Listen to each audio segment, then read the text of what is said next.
everyone, and welcome back to my channel. If you're new here, my name is Amy, and I am on a financial freedom journey with my family. I share all about that and more on my channel. And something else that I share is our real life monthly budgets. And you're going to want to stick around for this one because we have an extra paycheck month in August. So that'll be a really exciting budget to share with you guys. And let's go ahead and get into it for August. So like I said, we do have an extra paycheck, so that will be reflected in our W-2 income. We are expecting just about $10,000 this month. That is from my husband and I. We both get paid bi-weekly on alternating weeks. So we do technically get paid weekly.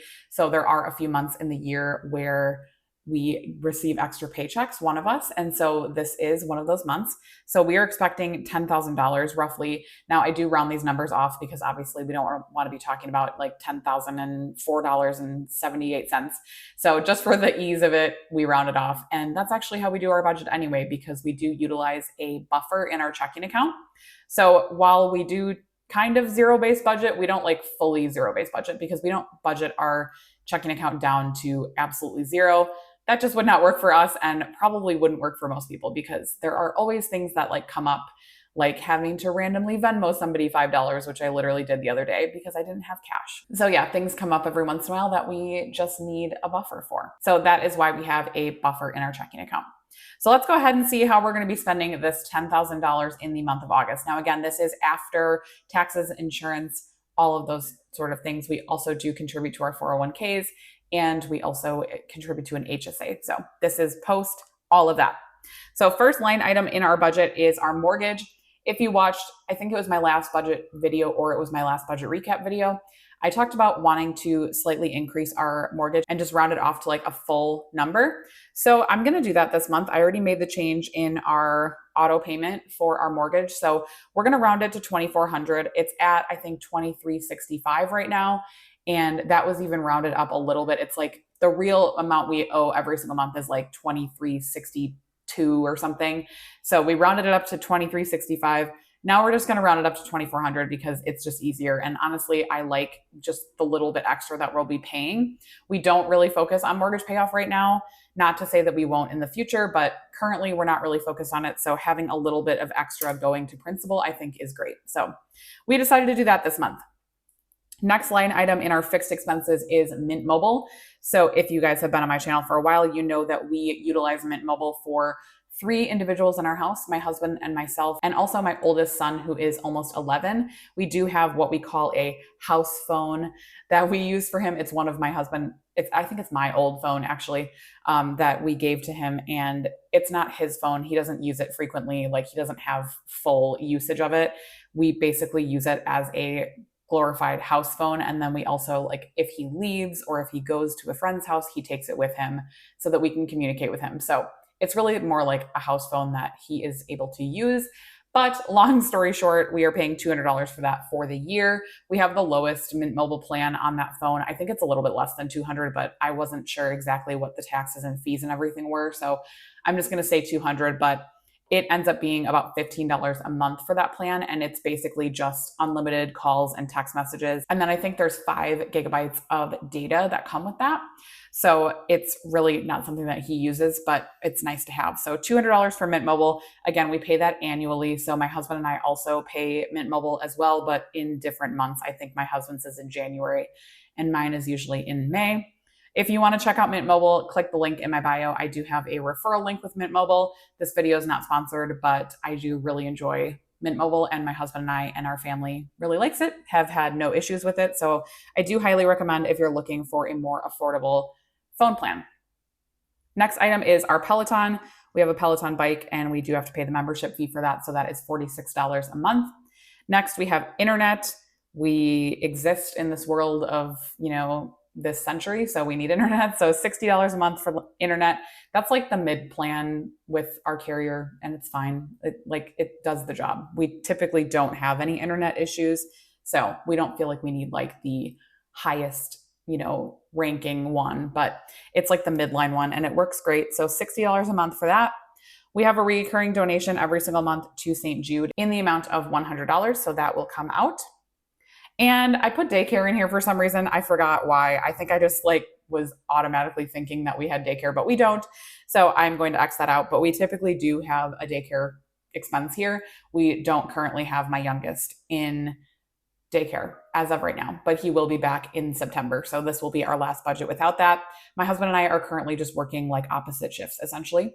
So that has been working fine for the summer, but looking forward to daycare again and my kids going back to school because it's quite a lot to manage them all and like work and all these other things going on in the summer.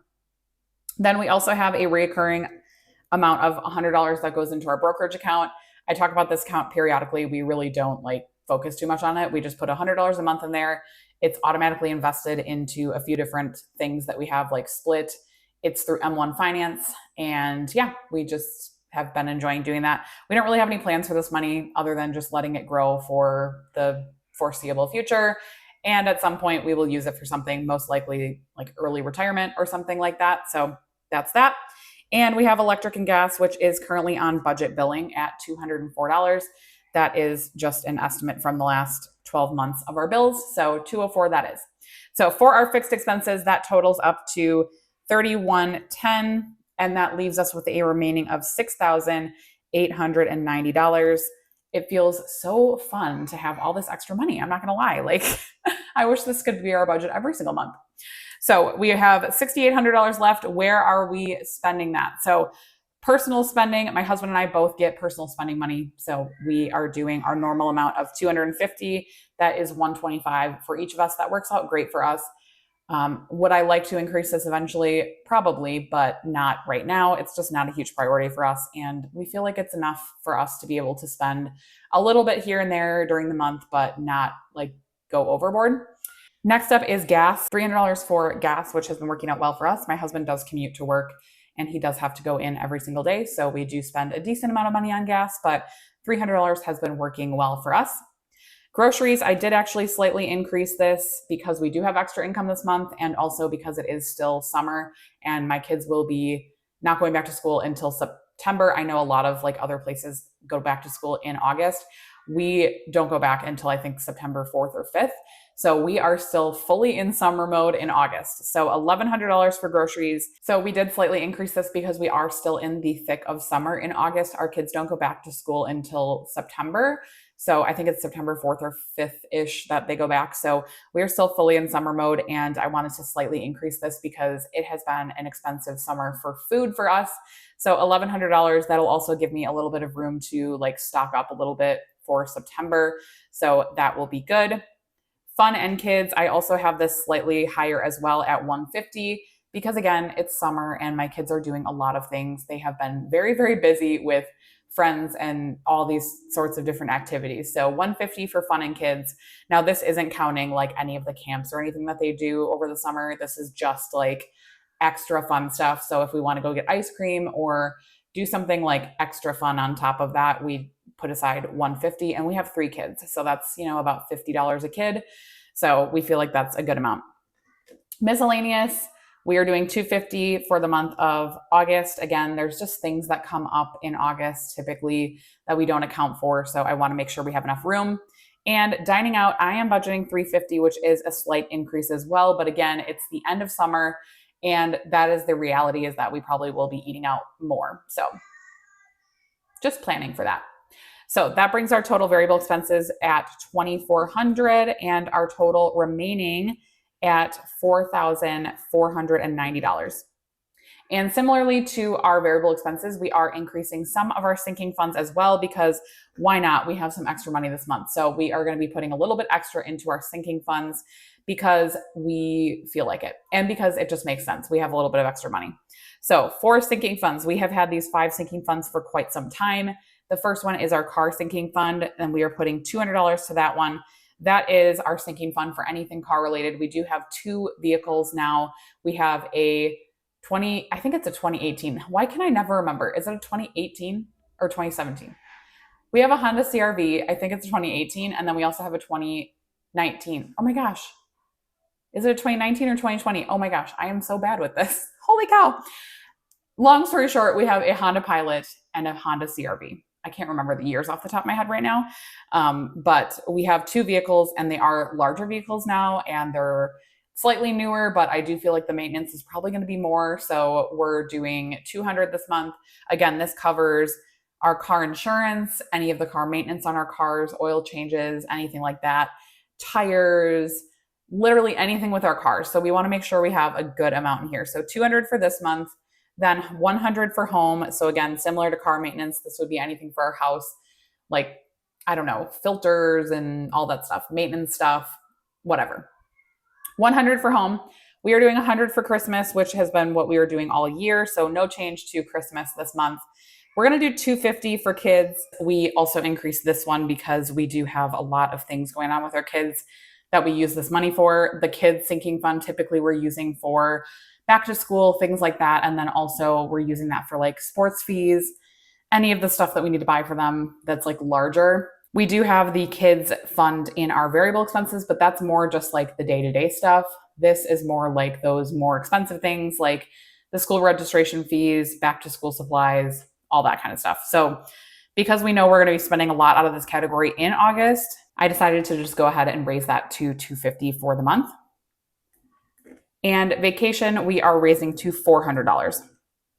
So we do like to take an annual vacation and we want to make sure we have enough money. So every time I can, I try to put a little bit extra in our vacation fund. So total sinking funds is just over $1,000 at $1,050. And that leaves our remaining at $3,440. And if you've been watching my channel, you know we are putting that towards financial goals. Now, the financial goal we are starting the month working on for August is still our car fund. We are still like essentially paying ourselves back from the purchase of our car because we did already buy the car before we had the money saved. I mean, technically we had, enough, but it's fine. So we're essentially paying ourselves back into our car fund, but we are finishing that goal hopefully the first or second week of August. And then we will get started on my husband's Roth IRA. So we should have a few $1,000s to put towards his Roth IRA this month, which is really exciting. So total debt and savings, again, we don't have any debt. So this is all going towards savings is $3,440. And again, that is just the plan for the month. Obviously, we do have actual spending and actual things going on.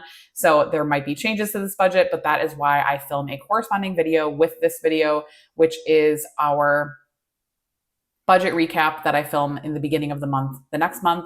So stay tuned for that because I talk through how much we actually spent versus our plan and how that breaks down. So that will be coming at the beginning of September, but this is our plan for August. Let me know in the comments down below if you've done your August budget yet. I look forward to hearing from you there, and I will talk to you in my next video. Bye, guys.